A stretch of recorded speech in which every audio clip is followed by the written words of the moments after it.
السلام عليكم، يا رب تكونوا بخير. لو انتوا اول مرة بتشوفوني، انا مروة صبري ودي قناتي. هنعمل النهاردة مع بعض مربى الجزر، ودي حاجة طبعا بتفكرنا كلنا بذكرياتنا مع مامتنا زمان. هعملها لكم النهاردة بطريقة مامتي، ان شاء الله تبقى طريقة سهلة. بس قبل ما ابدأ الفيديو ما تنسوش لايك وشير وسبسكرايب للقناة. اول حاجه طبعا احنا عارفين اليومين دول موسم الجزر.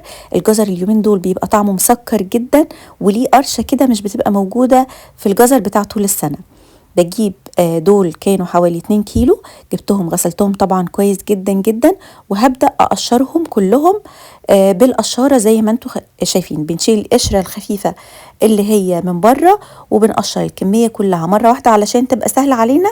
وبعد كده هنبشرها. طبعا اليومين دول بنستغل اي حاجه في الموسم ده بنعملها، وهتلاقوني الفتره دي عامله لكم سلسله فيديوهات فيها كل حاجه تنفع تتخزن او تتعمل في الموسم ده. ببشر الجزر بشر خشن شويه. طبعا الناس اللي بتحب المربى دي تبقى ناعمه ممكن تعملها بشر ناعم، لكن انا الحقيقه بحب اعملها بشر خشن زي ما مامتي كانت بتعملها زمان بالظبط. هجيب بقى كمان برتقان. البرتقان ده مش برتقان بلدي، ده برتقان بسره.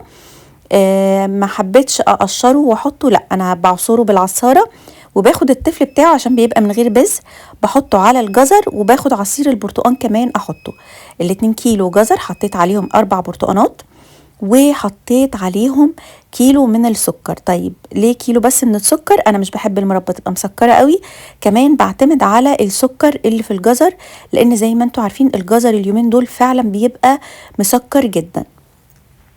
كمان هنزل عليهم بعصير ليمونتين كبار علشان يقعد لي السكر ويعمل لي القوام بتاع المربى. وهحط قشر ال4 برتقانات اللي انا عصرتهم. كده المربى بتاعتي تقريبا شبه جاهزه. هسيبها بقى تتنقع في الخليط ده كده لمده ساعتين. بس طبعا هحط عليها كمان الحاجه بقى اللي بتطلع ريحه خطيره ليها، هي القرنفل. مش الكميه دي بس اللي انا حطيتها، الحقيقه انا زودت قدها تاني. لو انتوا مش بتحبوا القرنفل قوي ممكن تكتفوا بحوالي 10 فصوص كده من القرنفل، لكن لو بتحبوه زيي فزودوا تاني زي ما انا زودت.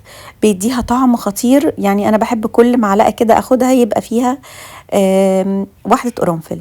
هسيبها بقى لمده ساعتين كده لحد لما الجزر بيدبل خالص وبينزل الميه بتاعته. بصوا الميه، كميه الميه اللي نزلت مع البرتقان والليمون قد ايه. وهحط كمان نص معلقه من الملح عشان تعمل لي تعادل في الطعم. هحطها بقى على نار هاديه، هتقعد حوالي ساعتين تاني على النار. كل شويه كده اقلب فيها علشان الجزر كله يستوي، اللي فوق واللي تحت يعني. فكل شويه كده هفضل اقلب فيها.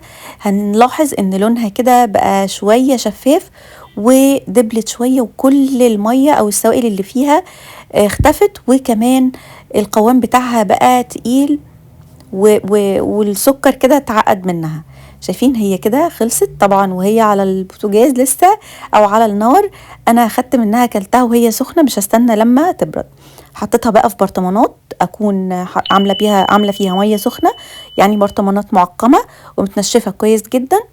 وبعد كده هحطها في التلاجة. عايزاكم تقولوا لي مامتكم كانت بتعمل لكم مربى الجزر وانتوا صغيرين ولا لا؟ ولو في طريقه تانية قولوا لي عليها. وطبعا ما ننساش لايك وشير